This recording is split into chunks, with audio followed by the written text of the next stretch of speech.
की सरकार नहीं है क्या बात है? बिना आधार और प्रमाणिकता के किसी भी पार्टी के बारे में इस तरह का बयान के पद पर बैठे संविधान के में शोभा नहीं देता है। ये गैर संवैधानिक काम करते हैं बिना प्रमाण के। नमस्कार दोस्तों, आप देख रहे हैं टुडे अपडेट बिहार। मैं हूं राजा।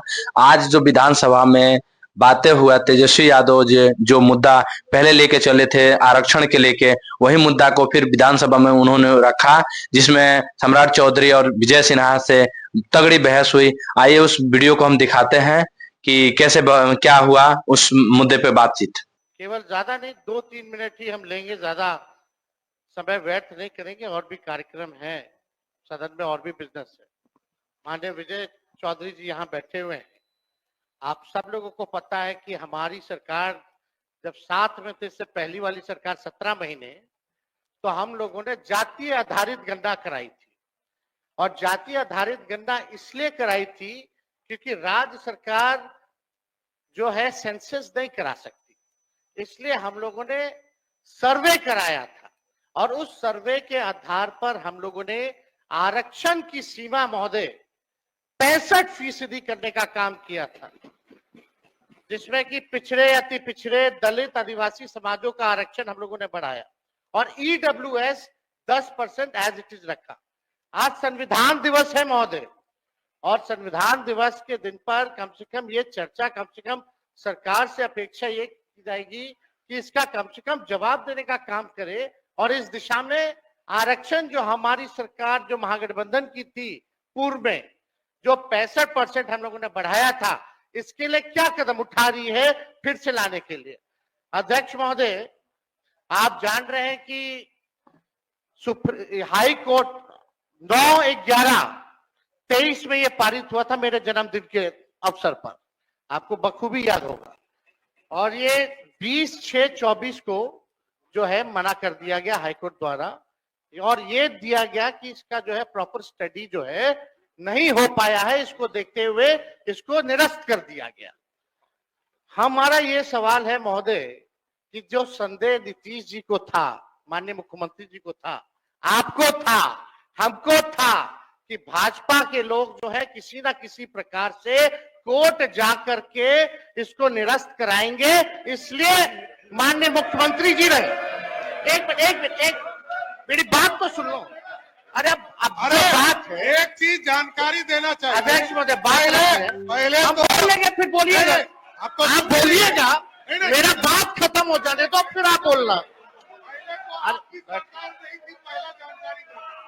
अरे नीतीश कुमार की सरकार थी, आप कौन थे? महागठबंधन की सरकार, जैसे आप है ना, जैसे आप हैं। अभी किसकी सरकार है? भाजपा की सरकार नहीं है क्या? बोलिए, ये बात रखना, ये संविधान विरोधी लोग हैं कि अरे फिर संविधान विरोधी है।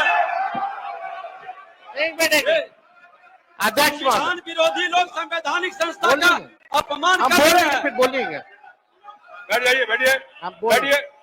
बैठिए, बैठिए, एक मिनट, बैठने दीजिए, बैठिए ना, बैठिए, बैठिए, बोलिए, बैठ जाइए, आप ही बैठ जाइए, आप ही बैठ जाइए। देखिए, लेकिन माननीय मुख्यमंत्री जी के कहने, एक मिनट, आज ही मैंने आग्रह किया है, कल भी मैंने कहा था ये बात, संसदीय लोकतंत्र में हम अगर बेहतर ढंग से अपनी बात रखेंगे, मुझे भी उस जगह पर रहने का अवसर मिला है, और मैं समझता हूं कि बेहतर ढंग से बात रखेंगे तो बात में वजन भी आता है।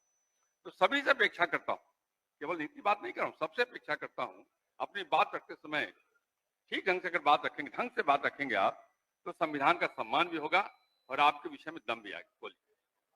महोदय, समय देश के लिए हम आभारी हैं और हम लोग भी सहयोग कर रहे हैं, लेकिन माननीय मुख्यमंत्री जी जब हम लोगों ने पारित किया 9/11/2023 में, तो एक तय हुआ हमारे मंत्रिमंडल द्वारा कैबिनेट में, माननीय मुख्यमंत्री जी के आदेश पे, कि डर है कि कहीं ये कानून जो हम लोगों ने आरक्षण का लाया है खत्म ना हो जाए। इसके लिए आप सब लोग मिलकर के प्रेस कॉन्फ्रेंस कर लीजिए। और सम्राट चौधरी जी जो आप बोले, उस प्रेस कॉन्फ्रेंस का वीडियो हम आपको भेज देंगे, आप दोनों को। उसमें माननीय चौधरी जी ने क्या कहा था, अशोक चौधरी जी ने क्या कहा था, हमने क्या कहा था आपको प्रमाण मिल जाएगा। चलिए, दूसरी बात मेरा ये है कि अब तो स्टडी अब तो सुप्रीम कोर्ट में चल रहा है। अब हम लोग भी सुप्रीम कोर्ट में ऑलरेडी भी पार्टी बनी हुई है उसको लेकर के।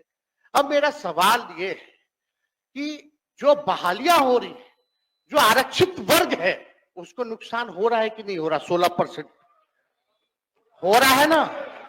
ये गंभीर मसला है महोदय। पिछड़ों का, अति पिछड़ों का, दलितों का, आदिवासियों का, जो भी आरक्षित वर्ग है, उनका भारी नुकसान हो रहा है। मेरा यही कहना है, अगर सरकार, और देश में ये पहली ऐसी सरकार थी 17 महीनों की जहां जाति आधारित गणना भी हुई और 65% आरक्षण की भी सीमा तय की। पहली बार इतना बड़ा निर्णय हम लोगों ने लिया, उस निर्णय को लागू कराने में क्यों फेल रहे? अब महोदय 2 पॉइंट हम खाली रखना चाहते हैं कि 23 में ये लागू हुआ, 23 में ये लागू हुआ। सुन लीजिए, आप भी बोल। अरे भाई बैठिए ना। अध्यक्ष, बिल्कुल मुद्दा नहीं। इसका विषय है ये क्या? विषयों की वो जगह महोदय उस जगह पर नेता प्रतिपक्ष के रूप में हम बैठते थे, यही व्यक्ति बोलने नहीं देते थे। आज खुल करके यही अंतर है। आज नेता प्रतिपक्ष के रूप में इस पर डिबेट कर रहे थे, आप माइक बंद कर दिया। अध्यक्ष महोदय 2 पॉइंट करा रहे हैं आपको, आप बैठिए। अवगत करा रहे हैं। हम लोग हर तरीके से सदन चलाना चाहते हैं, आप भी डिस्टर्ब कर रहे हैं। तेज भी बोलिए। 2 पॉइंट संक्षेप में कि बताइए। ये 11-23 में, चौधरी जी 11-23 में 9-11-23 को ये लागू हुआ। निरस्त जो हाई कोर्ट से 20/6/24 में हुआ। हम लोगों की मांग थी कि इसको शेड्यूल 9 में डाल दिया जाए। अगर आप लोग आरक्षण के पक्ष में थे केंद्र सरकार, तो इसको शेड्यूल 9 में क्यों नहीं डाला गया? पहला प्रश्न। दूसरा महोदय कि अभी भी हम लोग इंतजार कर रहे हैं, अभी भी माननीय मुख्यमंत्री जी को मेरे तरफ से रिक्वेस्ट कर दीजिएगा चौधरी जी, और दोनों चौधरी जी कर दे तो ज्यादा भार पड़ जाएगा। तो अगर कर देंगे तो कम से कम ये कह दीजिए, अभी स्टडी नहीं हुआ है, यही ना कोर्ट कहा, तो स्टडी तो ईडब्ल्यूएस का भी नहीं हुआ था जो 10% मिला, उसका कौन सा आधार था? ये तो हम लोगों ने कास्ट बेस्ड सर्वे करा के आरक्षण दिया। तो अभी हम लोगों की यही मांग है कि सरकार अगर इच्छुक है, आप दोनों बलवान लोग बैठे हैं, दोनों दो डिप्टी सीएम है, पहले हम अकेले थे तब हुआ था, अब तो दो है। तो महोदय यही हमारा मांग है, खाली मांग सुन लिया जाए कि इसमें अभी भी स्टडी के लिए एक असेंबली की कमेटी बना दीजिए, एक असेंबली की कमेटी बना दीजिए जो स्टडी कर ले। और अरे भाई आप बैठिए ना। अरे सुन लीजिए ना, क्या व्यवहार है? आप डिप्टी सीएम है यार, डिप्टी सीएम जैसा बोलने का मौका देते थे, नहीं सभा देता था। मांग ही नहीं। संवैधानिक पद का हमारी ये मांग है संविधान की बात स्टडी के लिए महोदय एक है। कमेटी विधानसभा की बना दे सरकार, और 4 दिन तक ये जो 5 दिन का सत्र है इसको 1-2 दिन और बढ़ा दे, और कैबिनेट से जो संशोधन करना है कम से कम 65% नहीं 85% कर दीजिए। आप 10% और बढ़ा करके बिल ले आइए, हम लोग सब लोग मिलकर के पास करने का काम करेंगे, यही मांग है। माननीय मंत्री संसदीय का महोदय, नेता प्रतिपक्ष ने ऐसे संवेदनशील मामले का जिक्र किया है कि सरकार को भी अपने पक्ष रखना न सिर्फ लाजमी है बल्कि हक है। और हमको बोलने का 2 प्रसंग बन गया महोदय। एक तो नेता प्रतिपक्ष ने हमारा नाम भी लिया, स्वाभाविक रूप से हम लोग साथ उस वक्त थे। और दूसरा, जिस विभाग से ये मामला संबंधित है, सामान्य प्रशासन विभाग से, उस समय उस विभाग को देखने की, विधानसभा के मामले में विभागीय मामलों को देखने की जिम्मेदारी भी उन्होंने मुझे अधिकृत की है। इसलिए मैं उचित समझता हूं कि सारे तथ्यों को सदन के सामने रखूं।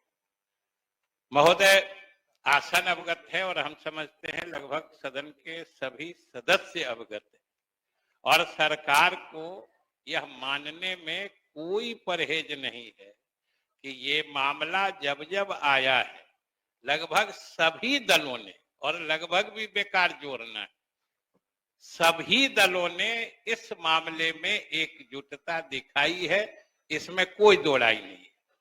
अभी नेता प्रतिपक्ष कह रहे थे कि हम लोगों की सरकार में इसे गिनती कराई थी।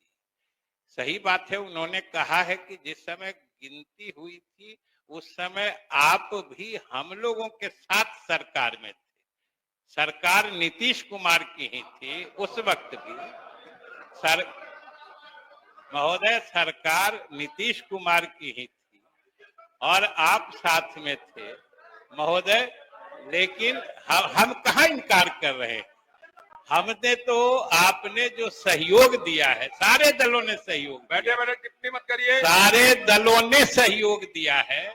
सरकार को इसको मानने में कोई एतराज नहीं है, लेकिन उतना ही सत्य ये भी है कि ये विचार मौलिक रूप से मुख्यमंत्री जी का था। उन्होंने बात को आगे बढ़ाया और आप सब लोगों ने साथ दिया। हमारे बीजेपी के साथियों ने विरोध पक्ष में भी रह के साथ दिया था, आप लोगों ने भी साथ दिया विरोध में भी रह के, हम लोग के साथ सरकार में भी रह के। तो जैसे आप लोगों ने साथ दिया वैसे ही ये भी सही है कि जातीय गणना कराने का पहला फैसला जब मंत्रिपरिषद से लिया गया था वो एनडीए की हुकूमत थी और इसलिए हम लोगों ने लिया था। और हम आपके योगदान से इनकार नहीं करते, आपने सहयोग दिया है। जब ये गणना हुई थी महोदय, जब गणना हुई थी, लेकिन यह भी सत्य है कि जब ये पहला फैसला अरे बैठिए जना की बैठिए आप। जब ये पहला फैसला मंत्रिमंडल से हुआ था उस समय भी हुकूमत एनडीए की थी और जब रिपोर्ट रखा गया और आरक्षण की सीमा बढ़ाई गई वो भी एनडीए की ही सरकार के समय में हुआ। इसलिए दोनों छोर पर हमारे पुराने साथी ही हमारे साथ में थे, सहयोग आपने भी दिया था। और महोदय, जहां तक कह रहे थे नेता प्रतिपक्ष, अब मौलिक आइडिया ये हमारे मुख्यमंत्री नीतीश कुमार जी का था, उनके दिमाग में बात कैसे आई थी, इन सब बातों का तस्करा मेरे ख्याल से बहुत समय हो चुका है, हमें हो चुका है, उसका जिक्र करके। और महोदय आप बैठिए ना, आपकी बात पर फिर हम आ रहे हैं। महोदय, दूसरी बात है कि इन सारी बातों के होते हुए भी हम सब की राय बनी थी कि इस कानून को 9वीं अनुसूची में डाला जाए। ये हम सब की राय थी, इस राय से भी कोई अलग नहीं थी। और 9वीं अनुसूची में डालने का महोदय, अरे विषय गंभीर है, सुनिए, आप उसको मजाक में बना रहे हैं। इतनी गंभीर चर्चा हो रही है, सारा सदन इसके लिए चिंतित है, कहा जा रहा सुना करिए, समझा करिए। और महोदय, 9वीं अनुसूची में डालने का मतलब होता है कि इसको न्यायिक समीक्षा से संरक्षित किया जाए। लेकिन इस बीच में कई लोग कोर्ट चले गए और ये कानून ही निरस्त कर दिया। महोदय, ये कानून ही निरस्त कर दिया गया। लेकिन मुझे पिछले दफा सदन में आश्चर्य जरूर हो रहा था जब हमारे सदस्यगण तख्ती लेके कि इसे 9वीं अनुसूची में इस कानून को शामिल करो। महोदय, मुझे आश्चर्य हो रहा था कि आज की तिथि में वो कानून अस्तित्व में नहीं है, न्यायालय ने उसे खारिज कर दिया है। और जो नेता प्रतिपक्ष आप पूछ रहे थे, हमको ये बताने में क्या छिपाना है सरकार को, क्योंकि वो कानून न्यायालय ने निरस्त करते हुए यह भी निर्देश दिया है कि बहालियां किसी हालत में नहीं रुकेंगी। बहालियां आरक्षण के जो पुराने प्रावधान हैं उसके आधार पर आपको जारी रखना है। ये सारे निर्देश न्यायालय ने दिए हैं, इसीलिए पुराने आरक्षण की व्यवस्था से ये हो रहे हैं। और महोदय, दूसरी बात हम यही कह रहे थे कि इसमें इसमें जब सभी दलों का जब सभी दलों का सभी नेताओं का विचार एक ही जगह है तो इसमें अनावश्यक राजनीति की तो कोई गुंजाइश नहीं है। ये तो पूरा बिहार जानता है जो किसकी अगुवाई में काम हुआ, किन किन लोगों ने समर्थन दिया, और सरकार सब लोगों को धन्यवाद देती है और सब लोगों से अपील भी करती है कि जो लोग भी जिस हैसियत से, जिस तरीके से उच्चतम न्यायालय में वहां पहुंचकर सरकार के द्वारा लागू किए गए बढ़े हुए आरक्षण सीमा को फिर से बहाल करने में जो मदद कर सकते हैं वो करें। ये होता है तो सरकार उनका भी एहसानमंद होगी। हम लोग तो खुले तौर पर महोदय चाहते हैं कि हम लोग तो जिस दिन उच्च न्यायालय ने उसे निरस्त किया उसके अगले दिन से तैयारी करके कम से कम समय में अपील दाखिल किया, और इस बीच में इंटरिम स्टे का भी हम लोगों ने महोदय रिक्वेस्ट किया, लेकिन न्यायालय ने नहीं माना है। ये भी आज आप संविधान दिवस की सब लोगों को शुभकामना दी है। हम सब संविधान से बंधे हुए हैं और न्यायालय को जो जुडिशियल रिव्यू का पावर है उसके तहत उन्होंने कर लिया है। हम लोगों ने तो 9वीं अनुसूची से लेके इस तरह के जो सामाजिक प्रगतिशील कानून होते हैं उन्हीं को सुरक्षित करने के लिए 9वीं अनुसूची की अवधारणा बनी थी। और महोदय ये सबसे बड़ी बात है कि संविधान का पहला संशोधन भी इसी आधार पे हुआ था और एक अनुसूची बनाई गई, और हम लोग बिहार के लोग तो भाग्यशाली हैं कि ये अनुसूची संविधान में जोड़ी ही गई थी। बिहार ने जो जमींदारी, जो लैंड रिफॉर्म्स एक्ट कहते हैं, भूमि सुधार अधिनियम, जिसको बोलचाल की भाषा में जमींदारी उन्मूलन कानून कहते हैं, वही लागू हुआ था। और कोर्ट जब उसकी समीक्षा करने लगी थी तो उस समय की केंद्र सरकार ने और सारे नेताओं ने, क्योंकि उस समय तो लगभग ये 1948-50 की बात है महोदय, उस समय सभी स्वतंत्रता आंदोलन से जुड़े ही राजनेता थे। उन्होंने ये उचित समझा कि समाज में कुछ बराबरी लाने के लिए, सामाजिक न्याय दिलाने के लिए कुछ ऐसे कानून बनाने होंगे जिसको न्यायालयीय समीक्षा से बाहर रखी जाएगी। तो महोदय हम लोग तो उसके लिए भी लगे हुए। कानून एक बार सुप्रीम कोर्ट बहाल कर दे फिर हम लोग इसको 9वीं अनुसूची में भी डलवाने का प्रयास करेंगे। इसलिए महोदय सरकार सभी दलों के प्रति मतलब आभारी है कि सब लोगों ने इसमें मुख्यमंत्री की पहल में समर्थन दिया है। माननीय उप मुख्यमंत्री सम्राट चौधरी, आप नहीं, आप तो बात दो, आपकी बात होगी। अरे 2 मिनट, सुन लीजिए ना, 2 मिनट, अरे 2 मिनट बोले सुनेंगे। एक मिनट ना हो, बैठ जाइए सत्या जी बैठ जाइए। हम लोगों ने मंत्री जी की बात को सुना अच्छे से। आप जिसको श्रेय देना है दे दीजिए, हमको खाली चिंता है आरक्षित वर्गों को जो नौकरी में हिस्सेदारी मिलनी थी वो मिले। दूसरी बात कि नवंबर में ये पारित होता है, कोर्ट का आदेश रद्द होता है 7वां महीना अगले साल 24 में, तो 7 महीना अगर अनुसूची 9 में हमारी सिफारिशों को अगर केंद्र सरकार ने नहीं माना तो आप किसको दोषी समझते हैं?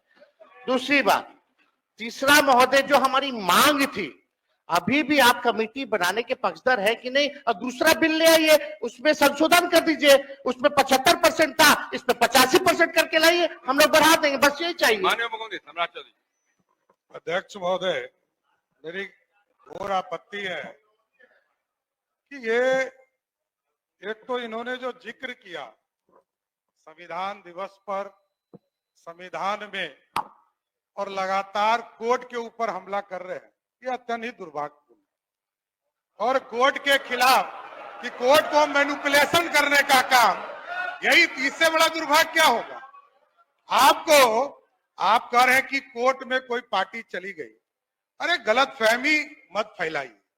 आपको 15 साल आपके आदरणीय माताजी पिताजी को राज करने का मौका दिया था, एक व्यक्ति को आरक्षण नहीं मिला, बिहार में एक व्यक्ति को आरक्षण नहीं मिला और आप आज आरक्षण की बात कर रहे हैं।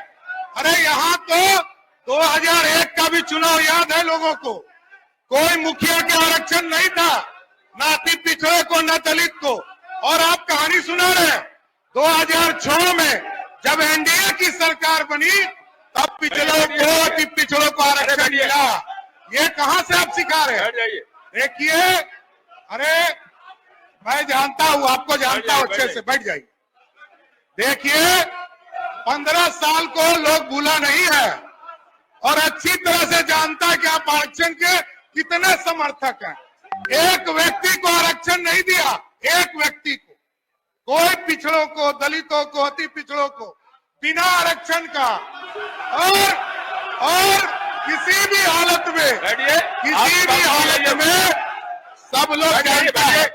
देखिए 2000 तो आज की जो आरक्षण की व्यवस्था है इसमें स्पष्ट तौर पर है कि इस देश में कोई बिना आरक्षण का नहीं है। यहाँ बिहार में भी कोई बिना आरक्षण का नहीं है, सभी वर्ग में आरक्षण है। तो क्या ये जो मजाक आप बना रहे हैं, ऐसा कुछ नहीं है। आप एकदम बेफिक्र रहिए, डबल इंजन की सरकार काम कर रही है और आप सुप्रीम कोर्ट में मामले चल रहे हैं। जब उसका निष्पादन होगा तो आगे जरूर उसके आगे की कार्रवाई की जाएगी। तो आपने वीडियो में देखा कि तेजस्वी यादव से और सम्राट चौधरी से और विजय सिन्हा जी से कैसे बहस हुई, जो आरक्षण के लेके तमाम बातें के लेके बात हुआ। तो आपने थैंक यू वीडियो देखने के लिए। अगर चैनल पर नए हैं तो चैनल को सब्सक्राइब कीजिए, लाइक कीजिए, बेल आइकन दबाना ना भूलें। Thank you.